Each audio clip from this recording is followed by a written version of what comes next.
السلام عليكم ورحمة الله وبركاته. نتواصل مع حضراتكم بأحد محاضرات مادة التصميم المنطقي.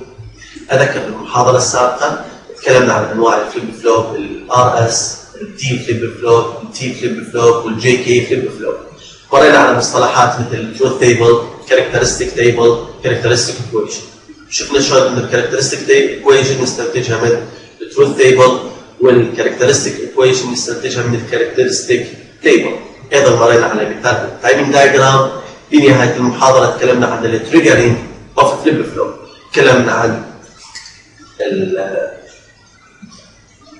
قلنا انه اكو كثير من انواع التريجرينج.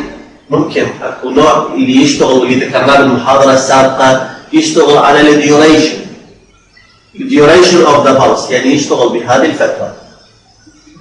اما بوزيتيف بلس او يشتغل بالنيجاتيف بلس اللي راح نمر عليه بنهاية هذا الفصل، اللي يشتغل بهذه الفترة وهذه الفترة. بمعنى الصفر يشغله والواحد ما يشغله، والبوزيتيف بلس الواحد يشغله والصفر ما يشغل الفليب فلوب. ببساطة نربط على نوت جيت. لكن هذا النوع من الفليب فلوب يواجه مشكلة، انه خلال هذه الفترة كلها الفليب فلوب يكون شغال، بمعنى اي تغير بالانبوت ينعكس تأثيره على الاوتبوت. عادة بالسيكوينشال سيركت يريدون التغير بلحظة واحدة فقط ينعكس على الاوتبوت وليس بلحظات كثيرة او فترات ممتدة. لذلك لجأوا الى حل اللي هو باستخدام الترانزيشن اللي يسموه الايدج تريجر، واللي يبيه الفليب فلوب يشتغل فقط بهذه الفترة او فقط بهذه الفترة. هذا يسمى البوزيتيف ايدج تريجرينج، هذا يسمى النيجاتيف ايدج تريجرينج. بمعنى فقط بلحظة الصعود الفليب فلوب يشتغل، جزء قيمة الجي والكي او الدي او التي او الاس والار راح ينعكس تأثيرها على الاوتبوت.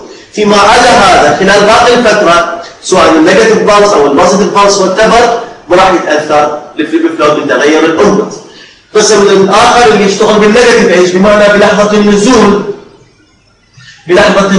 من الاعلى الى الاسفل جزء قيمة الانبوت ينعكس تأثيرها على الاوتبوت. فيما عدا هذا اي تغير بعدها او قبلها ما يحدث، فاذا تنقل التأثير بلحظة من الزمن وليست ممتدة مع الزمن. All the types of flip flops studied before are sensitive to pulse duration خلال فترة التغير, which cause multiple change in the state of flip flop. The better way to solve the problem of multiple change is to make the flip flop sensitive to pulse transition rather than pulse duration, واللي يسمى بالage triggering rather than pulse duration, and the way of changing the state of the flip flop known as age triggering. الآن إذا نجي شلون ممكن نولد age trigger، شلون ممكن نخلي الفليب فلوب يشتغل بفترة الايج فقط، بفترة الحافة فقط، مو بكل الفترات. واقع الحال هذه واحدة من أبسط الدوائر اللي تحول لي البلس إلى ages. One way to solve the problem of multiple transition is to make the flip flop respond to the positive or negative age transition, and this can be achieved by using RRC circuit. عشان نقوله حقيقة هذه دائرة الRC تعمل عمل المشتقة، تشتق الدائرة. طيب وراح يدخل لها صفر، مشتقة الصفر هي صفر. وراح يدخل لها الواحد، مشتقة الواحد هي أيضا صفر. هذا الصفر أيضا مشتقة صفر. لكن تدخل لها فترة التغير من الصفر إلى الواحد، أو فترة التغير من الواحد إلى الصفر. واقع الحال المشتقة نظريا تكون انفينيتي، عمليا تكون قيمة كبيرة. لذلك المشتقة في لحظة التغير من الصفر إلى الواحد حتكون باتجاه الانفينيتي، والمشتقة مالت الكلوك بالس من الواحد إلى الصفر حتكون باتجاه الماينس انفينيتي. فإذا هاي الكلوك بالس تدخل على متسعة مقاومة، الأوتبوت هنا حتكون بهذا الشكل. فلاحظوا بهذا الشكل هنا الإشارة صفر، هنا الإشارة صفر، وأيضا خلال هذه الفترة الإشارة ثيوريتيكلي صفر. إذا الأوتبوت واحد فقط هنا وناقص واحد فقط هنا. فإذا هذه من تدخل إلى هذه الأند جيت وهذه الأند جيت اللي راح يصير الآر والإس أي كان تغير ما راح ينتقل للاوتبوت لان دائما القيمه هنا صفر وهنا صفر، فيما عدا فقط بهذه اللحظه من الزمن الضيقه جدا اللي تكون قيمه الكلوك بها 1 راح تنتقل قيمه الار وتنتقل قيمه الاس وتنعكس تاثيرها على الكيو والكيوبا. هذا نسميه البوزيتيف ايدج تريجر، وهذا شكله. هذا المثلث الموجود هنا دلاله على الايدج تريجرنج حتى نميزه عن الرسوم السابقه للفليب فلوبز اللي ما تحتوي هذا المثلث هنا. فبدون مثلث دلاله على البلس او الديوريشن تريجرنج، دلاله على البلس ديوريشن تريجرنج. وجود هذا المثلث دلاله على الايدج تريجرنج.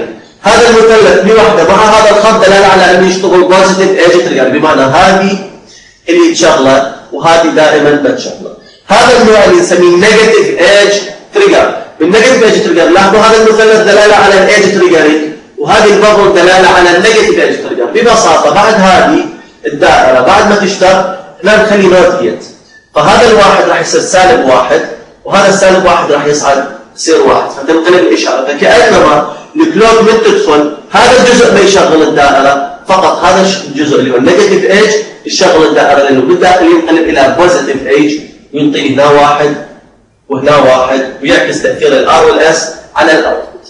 هذا رمز البوزيتيف ايدج تريجر، هذا رمز النيجاتيف ايدج تريجر. بدون مثلث فقط هذا الخط، فقط هذا الخط يكون عندي بوزيتيف بلس تريجر. بدون مثلث هذا الخط مع هذه الدائره يمثل لي نيجاتيف بلس تريجر. هذا رسم مثل ما تتذكروا، هذا رسم الاورجيت الاس ار فليب فلوب، وهذه الارقام اللي ضفناها سابقا على مود ننقل تاثير الار والاس فقط عند فتره محدده من الزمن. هذه المتسعه والمقاومه تشتغل الدائره وتحول اياها الى ايدج تريجرنج. الان ناخذ مثال ونشوف تاثير الايدج تريجرنج على الاوتبوت مال الفليب فلوب. Given the following input waveform to the circuit of the JK flip flop, find the output waveforms QA QB of the circuit. عندنا هذه الفلوب بلسز، إذا تلاحظوا هذه تعطى بالسؤال.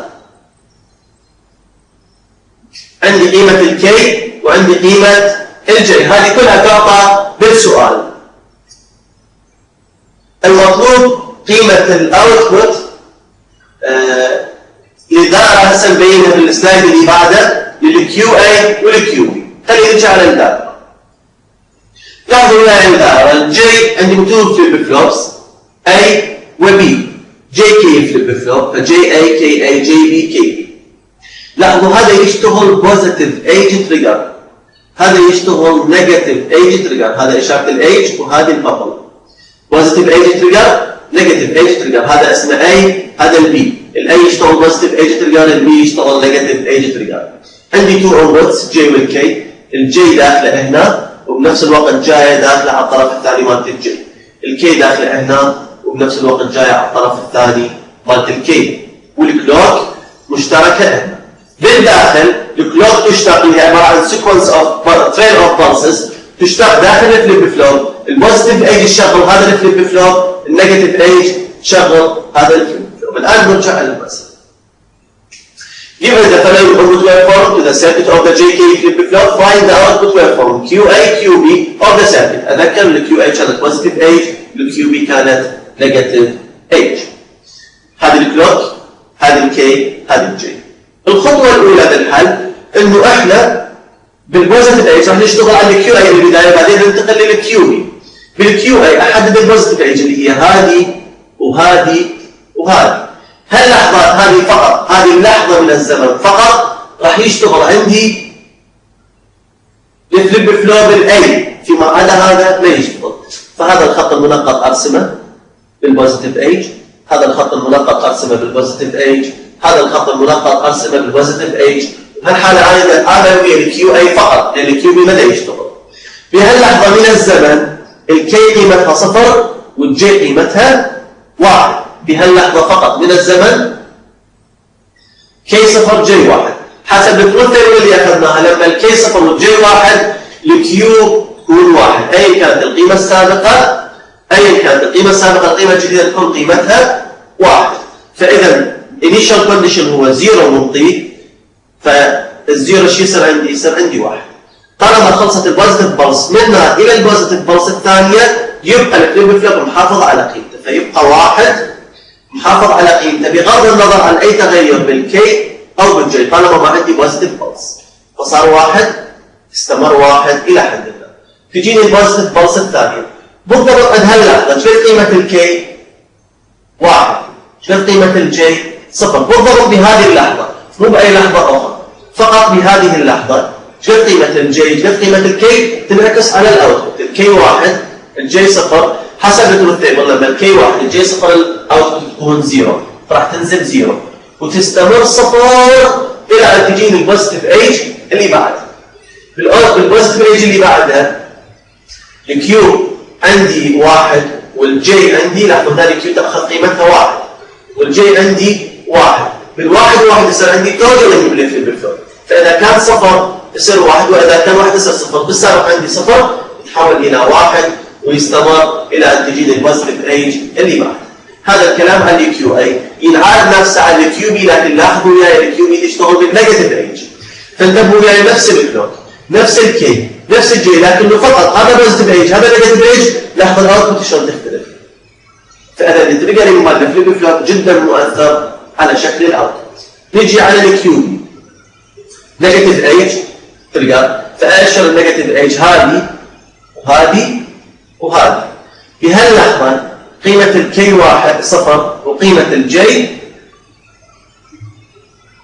1، فبالصفر 1 الاوتبوت تكون 1. فإذا هي بالسابق مستمرة على الحالة السابقة اللي هي 0. في هاللحظة راح تصير 1. حتستمر 1 إلى أن تجي النيجاتيف ايج الثانية. بالنيجاتيف ايج الثانية قيمة الكي 0 وقيمة الجي 1 0 سوري كي 0 جي 0 بالزيرو زيرو نو تشينج، فيبقى على الحالة السابقة. الحالة السابقة 1 راح يستمر 1 إلى أن تجي النيجاتيف ايج اللي بعدها. النيجاتيف ايج اللي بعدها عندي الجي قيمتها 1 والكي قيمتها 1 أيضا. فبالواحد واحد يصير عندي توتالينج، بالواحد واحد يصير عندي توتالينج. هو بالسابق 1 راح يتحول عندي 0 ويستمر 0 أيضا إلى النيجاتيف ايج اللي بعدها. لاحظوا وياي إذا نظرة سريعة على الاوتبوت. شوفوا الكيو اي تختلف اختلاف كلش كبير عن الكيو بي. ببساطة الايج تريجرنج بوزيتيف ايج والنيجاتيف ايج جدا مؤثر بشكل الاوتبوت.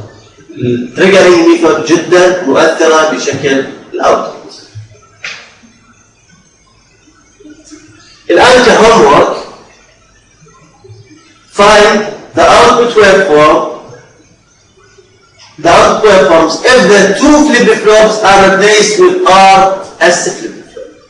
لما ال two flip-flops استبدلوا ب RS flip-flop المطلوب إيجاد الاوتبوت waveform.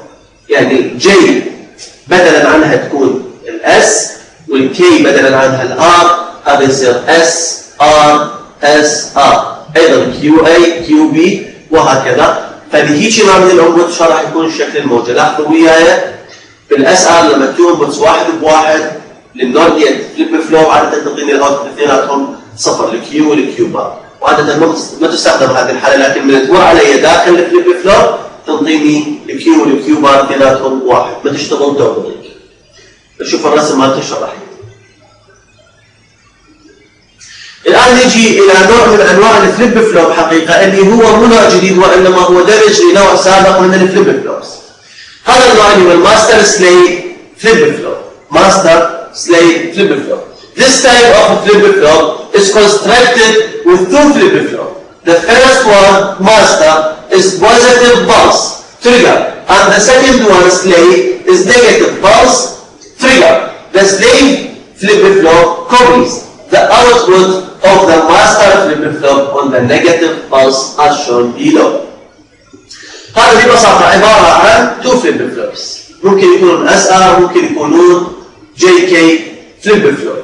الأول يسمى ماستر، الثاني يسمى ستيت، مربوطين بهالصورة. طبعا هذول كلهم يعتبرون فليب فلوب واحد، يعني الاستراكشر الخارجي مالته عبارة عن مستطيل بينات تدخل الانبوتس بتطلع عندي هنا من الاوتبوت والكلوك داخله هنا ومن الداخل هي مرتبطه بهالصوره. لاحظوا الكلوك تدخل هنا بالبوزيتيف بالز وتجي هنا تنقلب فكانما بالنيجاتيف بالز تشغليها. طبعا هذه النوت جيت ممكن تجي هنا تصير بابل، فواضح بالنسبه لي هذا يشتغل بوزيتيف بالز هذا يشتغل نيجاتيف بالز. ببساطه هذا السليف يعيد شكل شيء يحدث بالماستر كوبي طبقا الاصل الى ينعكس بالسليف بتطلع لي بالاوتبوت. فلما تكون عندي هذه الكلوك على سبيل المثال وعندي هذه الاس وعندي هذه الار، فلاحظوا وياي اذا الكيو مالت الماستر صارت بهالصوره مالت السليف تاخذ نفس الشكل لكن مشفته بنصف موجه، لانه الشغل اللي يشتغله الماستر بالبوزيتيف بالز يشتغل السليف بالنيجاتيف بالز. تلاحظوا وياي الماستر الفليب فلوب اوف ذا ماستر بالبدايه صفر انيشالي، خلال هذه الفتره الاس واحد الار صفر فراح يكون واحد، خلال هذه الفتره ما يشتغل فراح يستمر واحد، هالفتره يشتغل الاس صفر الار واحد فراح يصير صفر، هالفتره ما يشتغل فيستمر صفر. هذه الاوتبوت الكيو ام تعتبر انبوت، لاحظوا الكيو ام والكيو ام بار اللي هي عكسها تعتبر انبوت للسليف، يعني الكيو ام تعتبر انبوت للسليف اس والكيو ام بار تعتبر انبوت للار مالت السليف. ببساطه بدون حاجه الى اعاده العمل مالتها والشرح نفس الاوتبوت تنعاد هنا لكن مشتته بنصف موجه، لانه السليف يشتغل بالنيجاتيف بالز ما يشتغل بالبوزيتيف بالز تريجر. هذا اخر نوع من انواع الفليب فلوب اللي راح ناخذه ببساطه هو نوع جديد ولا محدث، ببساطه عباره عن تو فليب فلوبس مدموجين سويه. طبعا بهذه الحاله هو عاده يعالج كثير من المشاكل اللي يعاني من عندها الار اس فليب فلوب. الان كهوم وورك construct a master slave flip flop using NAND quality. يعني هذه التركيب الداخلي مالتها باستخدام اللور جيتس، واحنا رسمنا بلوك دايجرام بدون ما نرسم التركيب الداخلي. كهوم وورك مطلوب من الطلاب رسم التركيب الداخلي للماستر سليف باستخدام الناند جيتس فقط.